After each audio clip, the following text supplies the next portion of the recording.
ये देखें जी कितने मज़े के और फ्लफ़ी से हमारे पैनकेक बने हैं, देखें माशाल्लाह से। बिस्मिल्लाहिर्रहमानिर्रहीम, अस्सलाम वालेकुम एवरीवन। आज मैं आप लोगों के साथ शेयर करूंगी पैनकेक की रेसिपी। बहुत ही इजी रेसिपी है और बहुत ही मज़े की और फ्लफ़ी से हमारे पैनकेक रेडी हो जाते हैं इस रेसिपी से माशाल्लाह से। तो चलें जी, यहाँ पे सबसे पहले मैंने एक बोल में 2 अदद मैंने अंडे लिए। इसमें मैं तकरीबन 1 से 2 टेबल स्पून इसमें शुगर ऐड कर दूँगी। तो ये आपके मतलब टेस्ट के ऊपर है, आप चाहें तो इसमें ज़्यादा भी ऐड कर सकते हैं। तो मैंने यहाँ पे 2 टेबल स्पून डाला है।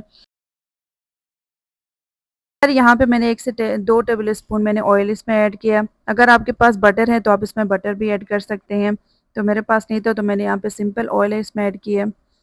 तो यहाँ पे जी चलें अब इसको हम ना मिक्स कर लेते हैं अच्छे से, इसको बीट कर लेते हैं जब तक ये फ्लफ़ी ना हो जाए। तो यहाँ पे जी व्यूअर्स आप देख सकते हैं हमारा जो है ना मिक्सचर है, ये अच्छे से आप देख सकते हैं फ्लफ़ी हो। यहाँ पे मैंने 1 टीस्पून मैंने इसमें डाला है वनीला पाउडर और साथ में इसमें हाफ़ टी स्पून मैंने इसमें बेकिंग पाउडर ऐड किया है। तो बस यहाँ पे मैंने 1 से डेढ़ कप मैंने इसमें मैदा, अब इसको छान के हम इसमें ऐड करेंगे थोड़ा-थोड़ा करके और इसको अच्छे से हम मिक्स कर लेंगे, ताकि इसमें कोई लम्प्स ना रहे।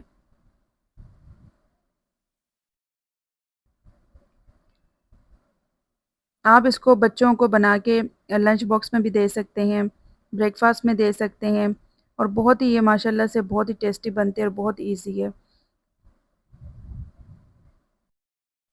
तो यहाँ पे जी बस आप थोड़ा-थोड़ा करके ना इसमें मिल्क ऐड करेंगे और इसको अच्छे से मिक्स कर लेंगे, तो इसमें कोई लम्प्स वग़ैरह ना रहे। देखिए अब यहाँ पे ये मिक्सचर बिल्कुल परफ़ेक्ट रेडी हो गया है, इसमें कोई लम्प्स नहीं है और साथ में ये आप देख सकते हैं ना ज़्यादा ये थिक है और ना ज़्यादा ये रनी है, ठीक है? तो यहाँ पे जी सबसे पहले हमने पैन रख दिया था लो फ्लेम पे गरम होने के लिए, तो ये हीट हो गया अच्छे से। तो अभी आप इसके ऊपर ये कि ज़्यादा आपने फ्लेम को नहीं करना है, हल्की आँच पे आपने रखना है। साथ में आपने इसके ऊपर देखें जब मिक्सचर है ना पैनकेक का वो इसमें डाल दें। जब इसके ऊपर बबल आने शुरू हो जाए ना तो फिर आपने इसको फ्लिप कर देना है। तो तब आपको पता चल जाएगा कि ये अभी रेडी हो गया है। तो बस थोड़ी देर और हम वेट कर लेंगे तो इसके बाद जी आप देखेंगे माशाल्लाह से कितने ज़बरदस्त और ख़ूबसूरत से फ्लफ़ी से हमारे पैनकेक रेडी हो गए हैं। माशाल्लाह से आप लोग भी ज़रूर ट्राई करें और कमेंट करके मुझे ज़रूर बताएँ आप लोगों को ये रेसिपी कैसी लगी। तो यहाँ पे जी आप देख सकते हैं माशाल्लाह कितने ज़बरदस्त और कितने सॉफ्ट से हमारे ना पैनकेक रेडी हो गए। तो चलिए अभी दूसरा भी हम रेडी करते हैं इसी तरह सेम।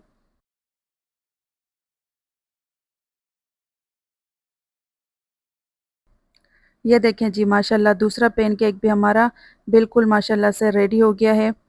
तो यहाँ पे जी व्यूअर्स आप देखें कितने अच्छे से माशाल्लाह से सॉफ्ट से हमारे पैनकेक रेडी हुए हैं।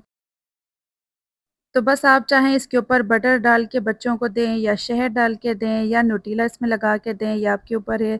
बहुत ही मज़ेदार बने हैं। चलें जी यहाँ पे मैं अपने वीडियो का एंड करती हूँ। अल्लाह हाफ़िज़।